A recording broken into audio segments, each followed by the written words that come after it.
Raniwara police थाने के बड़गांव कस्बे में विवाहिता की संदिग्ध अवस्था में मौत होने का मामला सामने आया है। विवाहिता के परिजनों ने दहेज को लेकर परेशान करने और बाद में आत्महत्या के लिए मजबूर करने का मामला दर्ज कराया है। फिलहाल शव को रानीवाड़ा के सरकारी हॉस्पिटल की मोर्चरी में रखवाया गया है। बता देते हैं कि रतनपुर निवासी वेणाराम छोगाराम ने अपनी बेटी की शादी 6 साल पहले बड़गांव निवासी विकास नरसीराम से करवाई। उसके बेटा बेटी भी है। आज सुबह फोन आया कि उसकी बेटी ने पेड़ पर लटक कर आत्महत्या कर दी है। मौके पर पहुंचने पर शव जमीन पर देखने पर ऐतराज किया।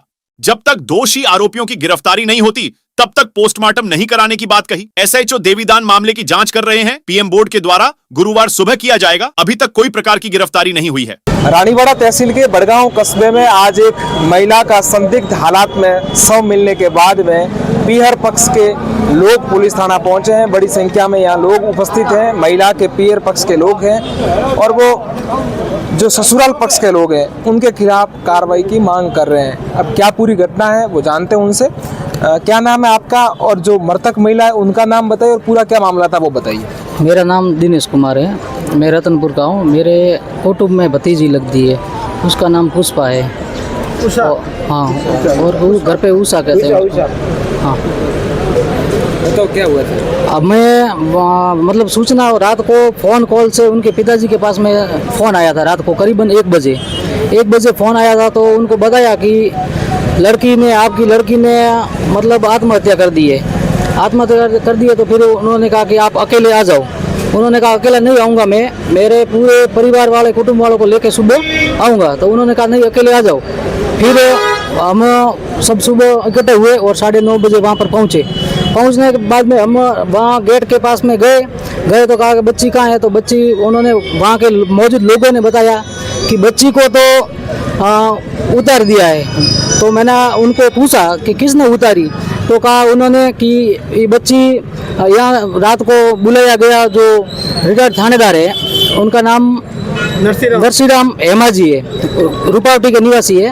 उनको बुलाया, यहाँ फ़ोन से बुलाया गया, वो जाने। फिर वो आए और उन्होंने कहा कि मैं आ गया 10 बजे करीब।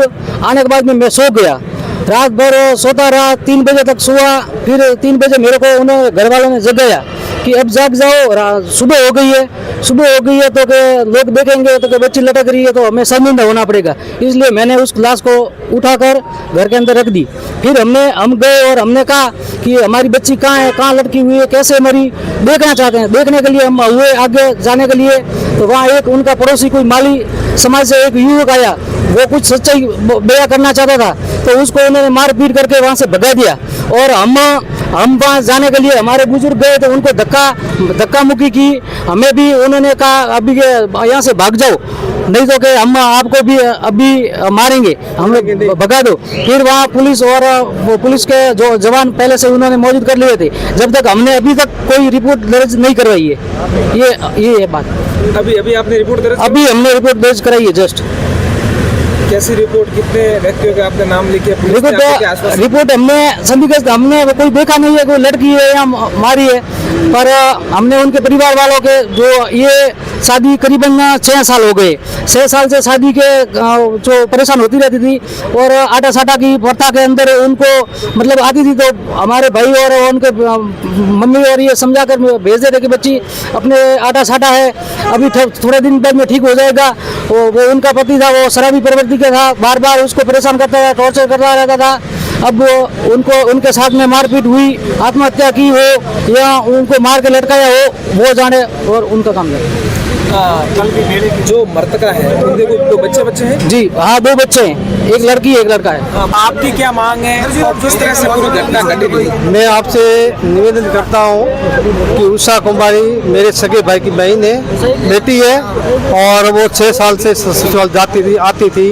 तो उनका पति उनको बहुत परेशान करता, दारू पी करके मारपीट भी करता।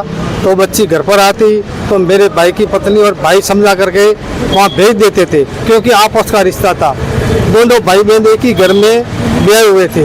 इस कारण वो बार बार उसको टॉर्चर करता रहता, यहाँ तक कि बच्ची के मेरे भाई ने 25,000 का इलाज भी कराया। बच्ची इतनी मारी जिससे वो 50,000 और उसके पति को भी 50,000 रुपये दे करके इलाज करवाया कि जैसे तैसे मेरे बच्ची का घर चलता रहे। इस प्रकार मतलब वो करता रहा और अंत में जब कल वो रानीवाड़ा मेले में आई थी बच्ची, तो मेरे भाई लगता है जालाराम, जो स्कूटर मोटरसाइकिल चलाता है, रिक्शा चलाता है, तो के उषा आज आजा घर पर अपने रतनपुर आजा, तो के भाई आज तुम रतनपुर आओ, नहीं आऊंगी। और उसी दिन रात को फिर ये घटना घटी है और इसके मतलब आत्महत्या करनी बच्ची ने नहीं की है, उसको गला घोट करके मारी गई है बच्ची को।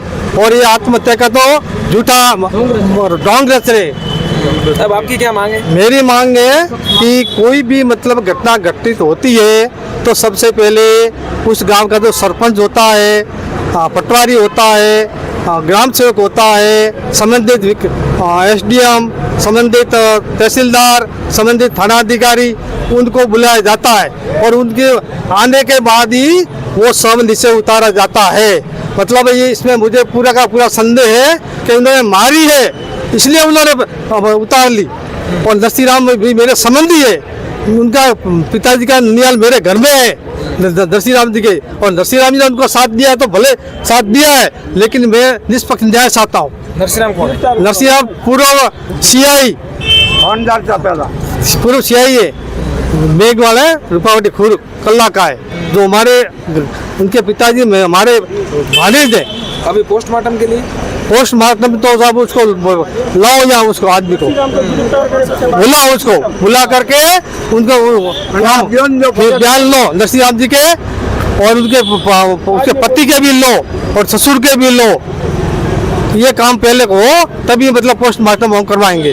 तो ये थे पीयर पक्ष के लोग, जो महिला की मौत हुई उनके पीयर पक्ष के लोग हैं, वो पुलिस थाना पहुंचे हैं और उन्होंने रिपोर्ट भी दी है। ससुराल पक्ष के लोगों के खिलाफ उन्होंने रिपोर्ट दी है। उनका कहना है कि पूरे मामले की निष्पक्ष जांच होनी चाहिए और उस मामले में कोई अगर दोषी है तो उनके खिलाफ कठोर से कठोर कार्रवाई होनी चाहिए, ऐसी मांग पीहर पक्ष के लोग कर रहे हैं। सहयोगी रजत पठान के साथ रविंद्र सिंह उमट, रानीवाड़ा।